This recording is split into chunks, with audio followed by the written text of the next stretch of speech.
네 딸인가 보네.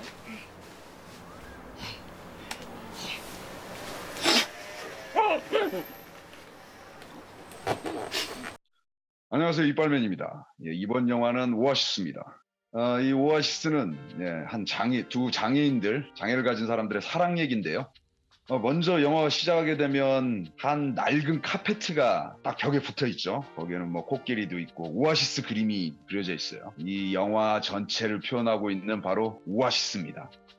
예, 그리고 다음 장면은 주인공 설경구가 버스를 타고 어디 마을에 내리게 되는데 상황상으로는 머리가 짧은 걸 보면 이 사람이 재소자에 깜빵에 있다가 나온 사람입니다. 주변을 두리번 거리는데 엄마 옷을 하나 사죠. 그리고 나서 뭐 여기저기 다니면서 자꾸 뭐 담배도 얻어 피고 그러면서 저는 이 장면을 제일 좋아하는데 저는 항상 인트로를 중요시 여긴 하지만 특히 이 영화의 인트로를 좋아해요. 그 중에 하나가 정말 설경구 연기의 극한을 보고 싶다. 최고의 연기를 보고 싶다 하면 저는 바로 이 장면이라고 생각합니다. 여기서 연기하는 설경구가 바로 그 사회 부적응자 우리가 흔히 얘기하는 제가 살고 있었던 동네에도 이런 형이 하나 있었거든요. 정말 똑같았어요.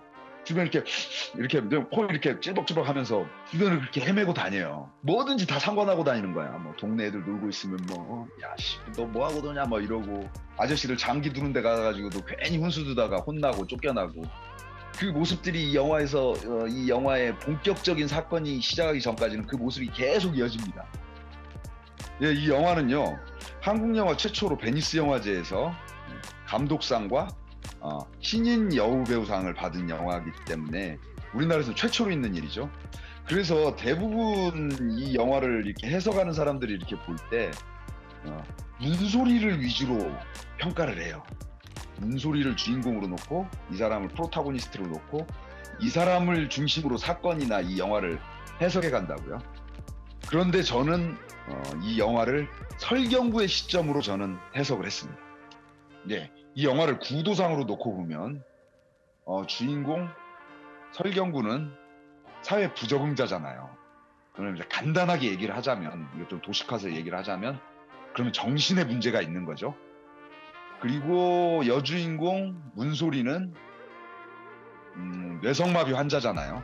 이 사람은 신체에 문제가 있는 사람이죠. 그런데 간단하게 얘기를 하자면 정신에 문제가 있는 사람과 신체에 문제가 있는 사람이 만나서 하는 멜로 영화라고요, 이 영화는요. 네. 그러면 먼저, 근데 보통 이 영화를 얘기할 때 이 문소리가 아까도 얘기했듯이 이 영화로 베니스 영화 여자 배우상을 탔기 때문에 대부분의 사람들은 신체에 문제가 있는 거에만 방점을 둬서 이 영화를 봐요. 그렇지만 저는 이 영화를 정신에 문제가 있는 사람 하고 신체에 문제가 있는 사람과 동시에 이 영화를 보도록 할게요. 특히 그리고 이 영화는 상당히 이 구조상으로 놓고 보면 초반부 한 30분 이상 아니 1시간 가까이 이상을 이 정신에 문제가 있는 설경구의 시점으로 해서 이 영화는 시작을 해요. 그리고 끝날 때까지도 어떻게 보면 오히려 정신에 문제가 있는 사람의 이야기라고도 볼 수 있습니다. 이 영화는요.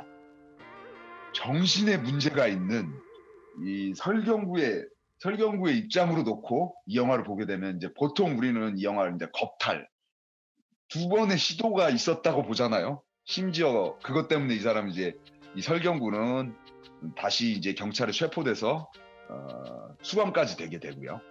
그런데 이 정신에 문제가 있는 설경구의 입장으로 놓게 보면 사실은 여기서는 그 강간이 아닌 거예요.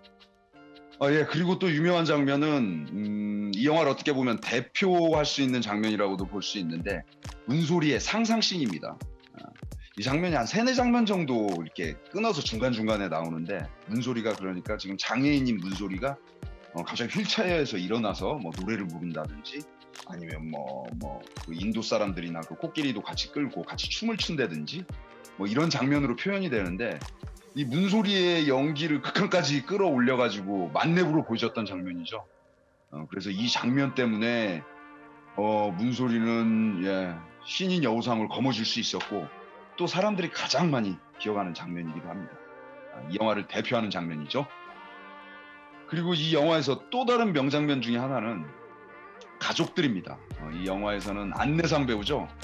안내상 배우가 했던 큰형 이 큰형이 왜 이제 엄마 그 생일 같은 거였잖아요. 가족 모임에서 얘가 그 상대편 피해자였던 장애인을 데리고 오니까 형이 조용히 데리고 나가잖아요. 그래가지고 뭐 너 나한테 불만 있냐 이러면서 얘기하잖아요. 그러니까 옆에 있던 유승환 배우였죠. 여기서는 극 중에서는 설경구의 동생으로 나오는 동생이 나가지고 막 따지잖아요. 형, 그거 지금 불만 있어가지고 지금 이런 식으로 표현하는 거 아니야?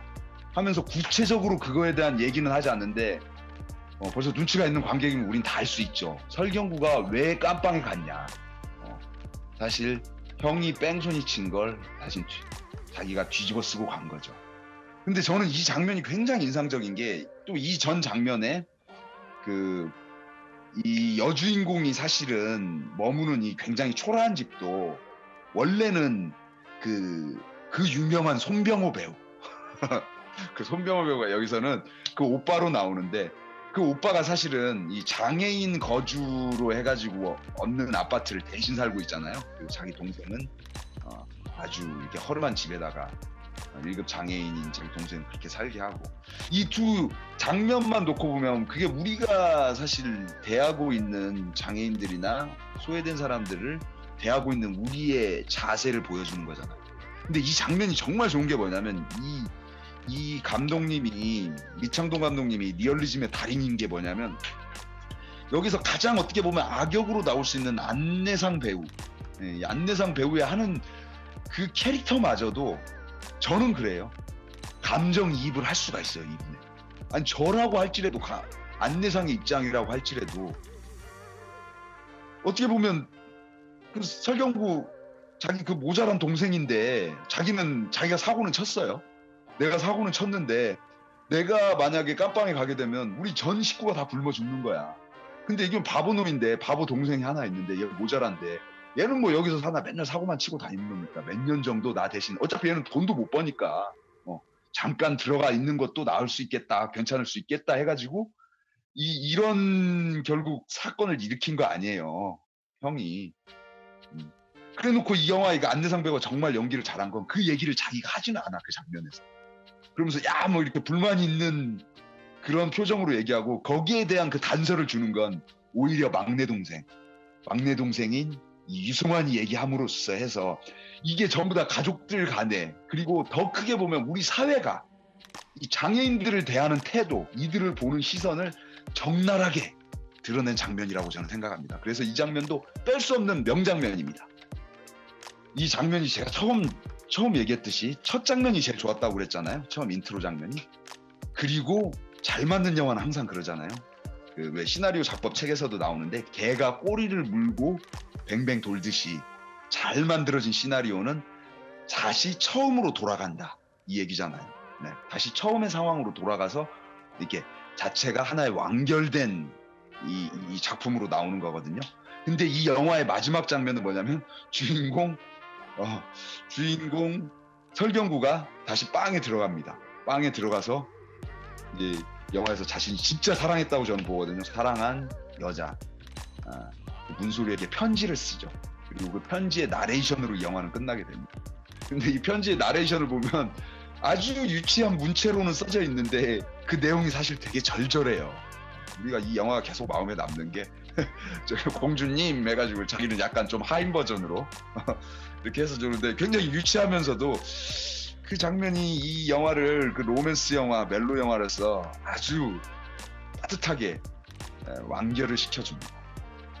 예, 이창동 감독의 저는 이 작품이 가장 최고의 걸작이라고 생각하거든요.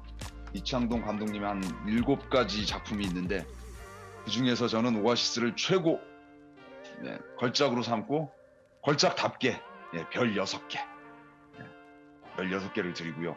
이 영화가 넷플릭스에 제가 얼마 전까지 그 보기로만 했어도 이게 검색해봐도 나왔거든요.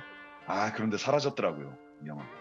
그러니까 지금 현재 있는 넷플릭스 영화들도 볼 게 있으면 빨리빨리 찾아봐야 될 것 같습니다. 지금까지 들려주셔서 감사하고요. 구독과 좋아요 추천 부탁드립니다. 저는 이빨맨이었습니다. 실례합니다.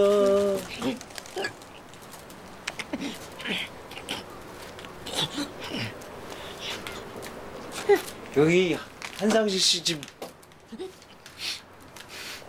맞죠?